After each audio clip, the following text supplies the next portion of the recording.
This is a story about the creation of what is now Downtown Bentonville Inc., and also a story of the Bentonville Square. About 25 years ago, it's hard to believe now, but you could have walked outside the bank at 5 o'clock in the afternoon and there wouldn't have been one car on the square. As a matter of fact, it's just deserted.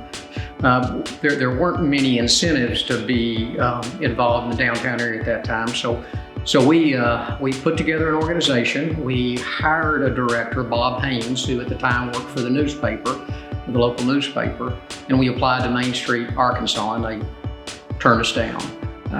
Our first application, they promptly turned us down and said we didn't have the support necessary to be successful in the downtown area. Well, at that point in time, we were already committed. We had somebody hired, we had a group, we had some funding, and so we took off without an affiliation for the first year and started trying to make things happen.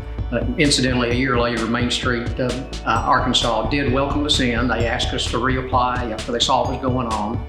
And so we had the opportunity to join them, and for several years they were very, very good to us, helped us a lot with what we were trying to do before we finally outgrew them and switched over to Downtown Bentonville Inc. But as we were working through the process, the live, work, play model didn't work in the downtown area at that point in time. We had work, we had jobs available. Walmart and the vendors took care of that, but we couldn't convince people to come spend their time after hours there, and they didn't want to live there. And so we hired a consultant out of Texas to come up and work with us. They said, well, the first thing you got to do is you got to get some restaurants, you got to get some entertainment there. You've got to create activity that makes people want to be in the downtown area. And so we did that, and we had some minor successes early on. Flying Fish was one of the early restaurants that elected to come in, so that was encouraging. We knew we needed to put on events, and so we took what used to be Round the Square. J. Dixon Black ran that event for several years, which is now the farmers market on Saturday mornings. We took that over and upgraded it and made it into a first-class farmers market.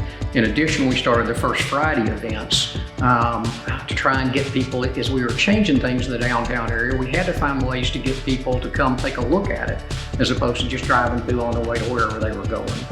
So we started the First Friday events, and probably the real coup with First Friday was getting the Walmart Toyland. Early on, Walmart would have that either at their store or later on over at Rogers at the Embassy Suites over there. But we convinced them to put that on, and that we went from having 1,000 people maybe to all of a sudden 8,000 or 9,000 folks showing up on a First Friday event. So that was big.